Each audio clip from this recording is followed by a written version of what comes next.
What's up guys, welcome back to the channel. Shane here with Shootin' Crews.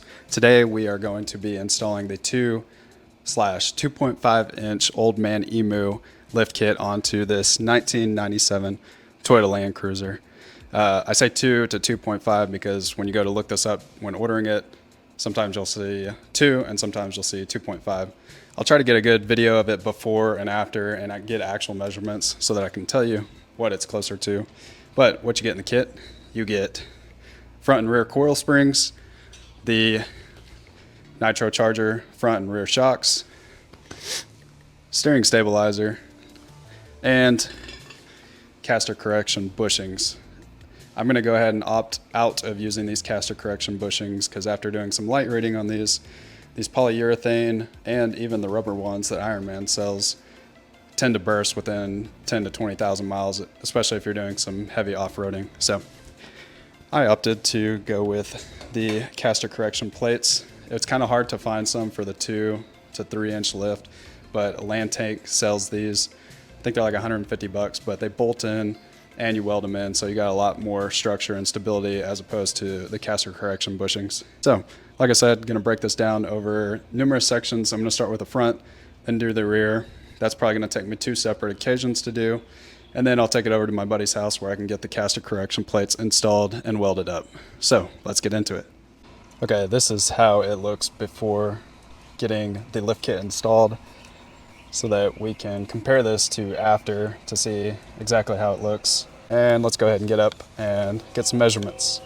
And I'll record this so that I have it. Right about 4-inch difference right there.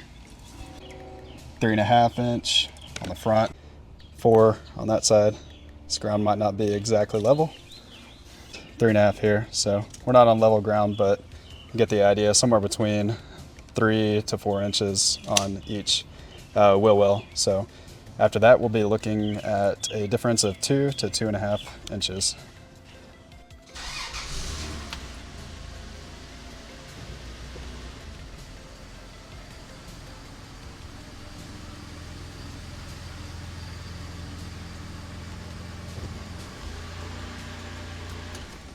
Before you get started, go ahead and look at your coil springs. Anything labeled with a B is going to be on the Australian passenger side. I don't know, I guess because Old Man Emu is out of Australia. Anything labeled with an A, that's for the driver's side, Australian driver's side, so the right side. Make sure you have these separated and on the right side. I don't think you can improperly install them, but just go ahead and separate them. All right. Perfectly fine to lift right here in the front of the axle. If I remember correctly, you want to get this bad boy pretty high so that you can get your jack stands under it and allow the axle to drop. Lower control arm right here, as far forward as you can get it. That's where you're going to want to put your jack stands. We've got both jack stands where they need to be on the frame. We can go ahead and slowly loosen up our lift.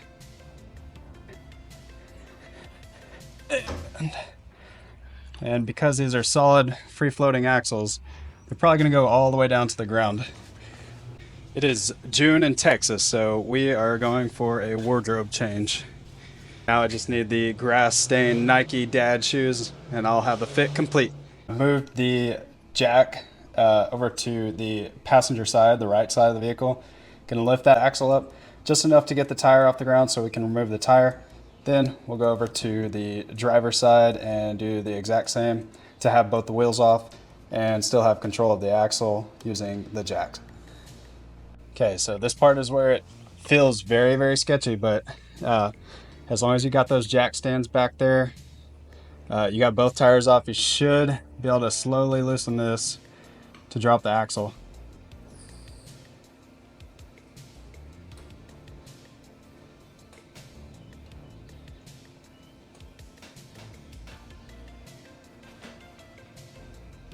Okay, at this point we are going to remove these 2 bolts here on each side of the sway bar. The sway bar bracket here. These are 12 millimeter and that's going to drop this whole sway bar down so that you have enough room to work once the drive shaft goes down by pushing the axle and everything like that. And this is on the left side of the vehicle. Right here, you've got a bracket holding your brake line. Drop that before you drop the last bolt on your sway bar, or else you're going to have a lot of tension on it. Now that the sway bar and the brake line are loose, you can go ahead and pop your hood. We're going to loosen up the top nut on the shocks. So here on the driver's side, this one's kind of a pain because you got the master cylinder and all its components. We're going to be loosening that on the left or American driver's side, and then the right side of the vehicle. This one's located here, much easier to get to. These are 17mm bolts.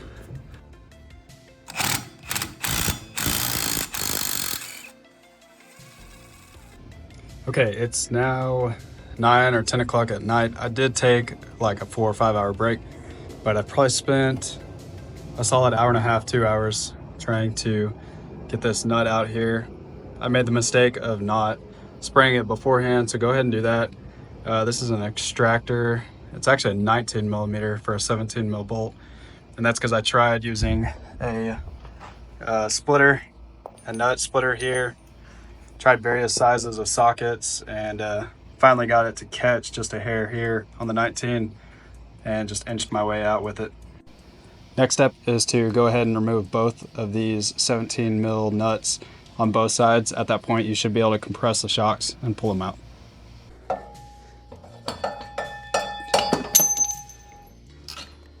Do the same on the other side. Now we're at a point you can push down on either side of the axle. This is where it helps to have a second man. I'm gonna see if I can get it out on my own, but if not, you can jam a bottle jack between the axle and the frame, just up here outside of the frame where you can see, to push up on the other side, or push down rather, and then be able to pull the spring out.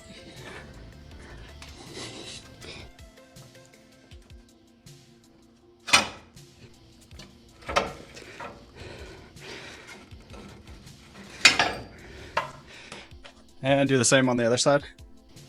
Now that we've got the original shocks and springs removed, it's time to move on to installing the coil springs. Remember, the ones that are labeled B should be on the left side of the vehicle. The ones labeled A should be on the right side. If you get confused on which one is the front and which one is the rear, the front ones should be smaller in diameter. One thing to keep in mind whenever you are installing these springs is that you've got a foot located right here where there's a notch that comes up. You want the end of the spring to be seated in that position. Now that we've got both coil springs installed, it's time to move on to the nitro shocks. If you get confused about which one should go up front, the number for the front is 63018. When assembling these, you can go ahead and cut the retention strap and just compress it down whenever you go to install it. If you try to install it with the retention strap on, you'll have no place to insert your washers and your nuts. So the correct order should be washer, bushing, and one washer that has a ring on it. This will go into the actual support structure of the vehicle, and you want that to be facing away from the actual bushing. Here is where the support portion of the vehicle will be. Then after the support portion of the vehicle, you'll have another bushing, followed by a washer, and finally the nut. It's recommended that when you install these, you go from the top first and then down towards the bottom. That way you can compress the axle in order to compress the shock. This is where having a second man comes in handy. At this point in time, you really just want to get things started, and then you'll tighten things down later.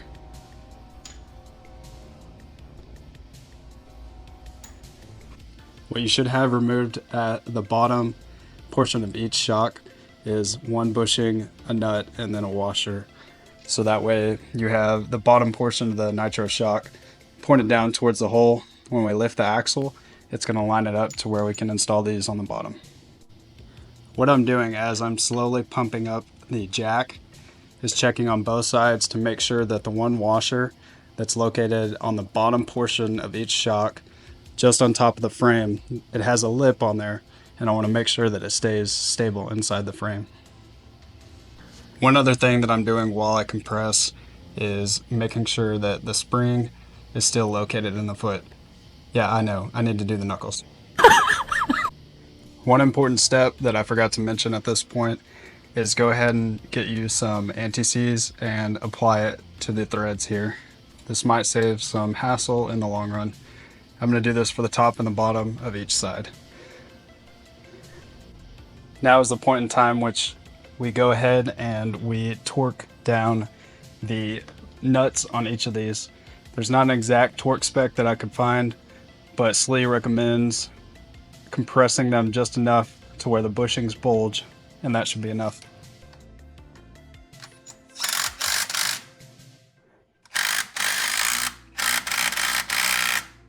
We're now back at the left side of the vehicle on the top, and I've gone back and put anti-seize on this thread here. This might be better done with an actual torque wrench. I'm now going to go back on this side, remove the bolt, bushing and washer, apply a little anti-seize, and reinstall bushing, washer, and the nut. And then at this point, you can go ahead and torque it down to get that good bulge.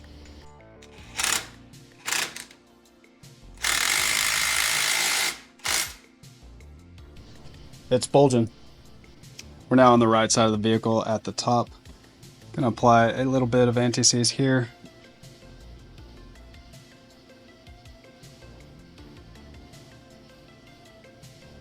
Reinstall the nut and torque it down to bulge.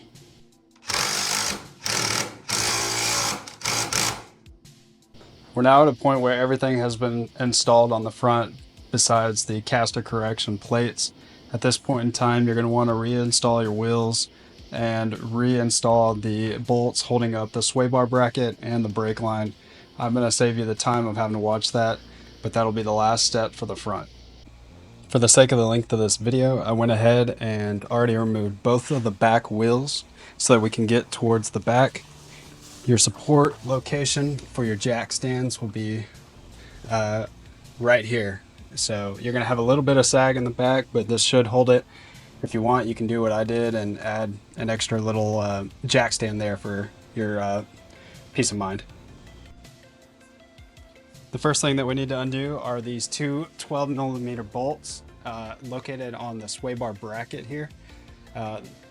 There's one on both sides. They're located in the exact same spot. These are 12mm bolts. I've already loosened them up, so we're going to go ahead and take those out.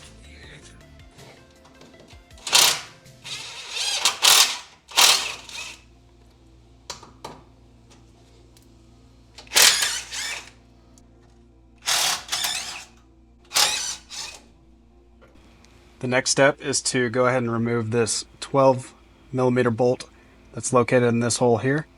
It's connected to the brake line. That's going to give us more room as we move the axle.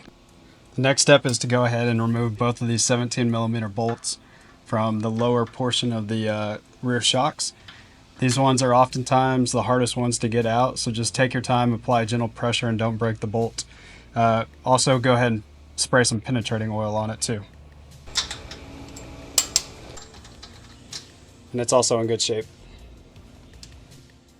What I've found that is actually working is just using the back of a hammer and prying it off that way.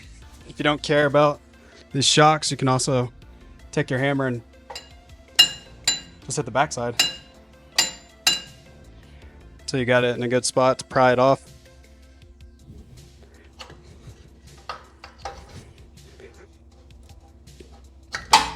There it is. Now that we've got the lower portions taken off on both rear shocks, we're going to move up to the top of the rear and remove these two 14mm bolts. So what I've done so as to not confuse myself whenever I get back to installing these is orient these shocks with the mounts accordingly on the back side of my vehicle, keeping the left on the left and the right on the right. Whenever you go to reinstall these, the open portion should be facing outside, and then the complete ring here will be on the midline of the vehicle. Next, go ahead and remove the 17mm bolt from the old shock in order to get this plate off. And again, I'm keeping it oriented in such a way that I remember how to reinstall it. Okay, now take your brand new rear shock, and then you will put a standard washer down, one bushing, and then your washer that's got your retaining ring in it.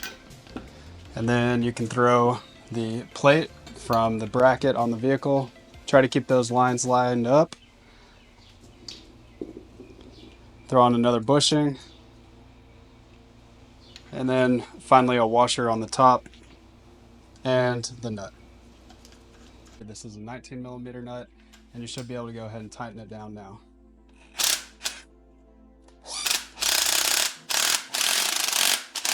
You want that tightened down just until you start to get a bulge on both bushings. I went ahead and did the same for the other side, and on both sides you're going to want to take a little bit of grease and just put it down here in this hole. This is going to help you slide it onto that little post that you've got to get it on the bottom. Some of these come without this bushing already installed. This must be a new thing because my first kit I did with one of these, it didn't have this bushing already installed. If that's the case, you're going to want to put grease on the inside and slip it in. However, these that I just got came with the bushing already installed. Next, we're going to want to go ahead and remove the rear springs. This can be done by carefully pushing down on the axle and lifting it out. Your rubber washer here might come out. If it does, go ahead and reuse it on the next install. Okay, now that we've gotten the other side out, we can go ahead and get the driver's side out by pushing down on the axle and simply sliding it out. Again, my rubber washer came out. We're going to reuse that as well. Now we've got our new coil spring. The side's labeled B, so it's going to be on the left side of the vehicle. Again, I'm going to jam it up there with the previous rubber washer in place.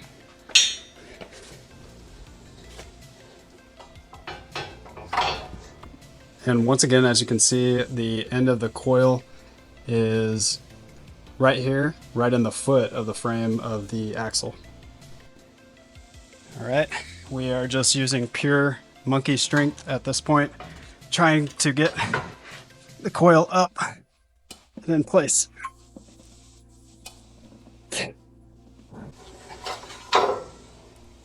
The hard thing to manage is pushing up enough to compress the coil while also watching out for your bump stop here that likes to catch on the coil as you go up.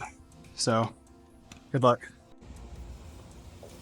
At this point, we are going to go ahead and install our rear shocks with our original 14mm bolts that will go up in here. I don't know the exact torque spec, so I'm just going to tighten it down pretty good. Remember, the open end will be facing towards the outside of the vehicle.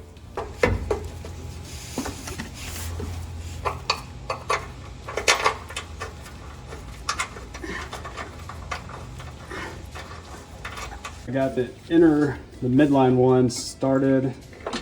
I'm going to angle the shock itself out kind of towards the outside of the wheel to try to get this one here started. Once it's started, that's really all you need. You can take your gun and show who's boss.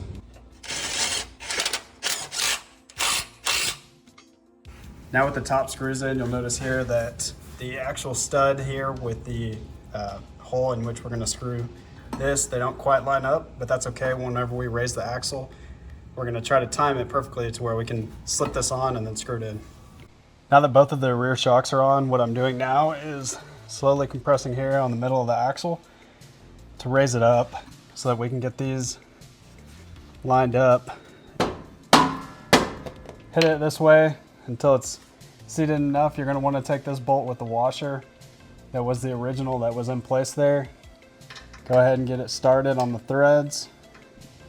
I've now got both of the bottom mounts of the shocks installed and anti-seize applied to them.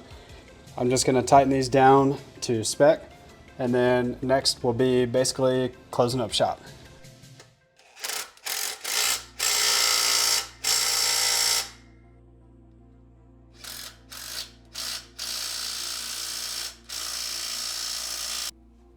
Go ahead and reinstall your sway bar bracket mounts, 12mm bolts.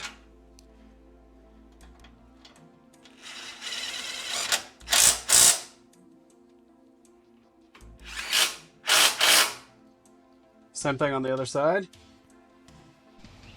I've now got both tires back on the vehicle, so I can install this 12mm nut here for the brake line. Please, if you're gonna do this, do one side of your axle at a time whenever you go back to putting your tires on. If you lift in the center of the axle, you run the risk of lifting off of these two jack stands. Then all you got saving your life is the jack itself, and anything can happen, so just be aware of that. Now that I've got both the tires back on the vehicle, all coils and shocks installed, it's safe to go ahead and install this 12mm nut here.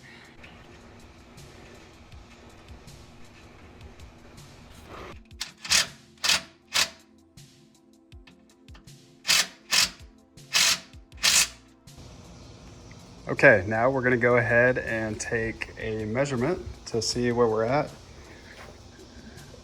All right, so it puts it up at about 6.5. And if I remember correctly, each tire was just about a 4.5-inch difference. Up front, you've got 5.5 to 6. Right rear, you've got 7 here. And on the front right, you've got 6, right at 6.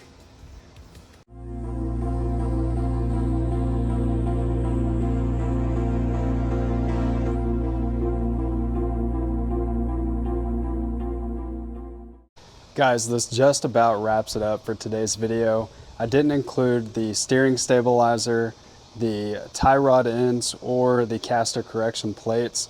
I'll do those in a separate video, but hopefully this will give you an idea on how you can get your shocks and your coils replaced. This vehicle is currently safe to drive in the state that it is. However, without the caster correction plates or bushings, you will have a little bit of instability on the road. And the same goes for adding the steering stabilizer that comes in the kit as well. I'm going to do a separate video for those, so please stick around and check those out as well.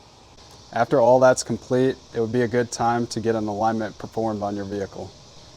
Anyways, thanks for checking out the video. I appreciate it. Please like and comment. And if you're new here, subscribe. I really appreciate it. Y'all have a good one.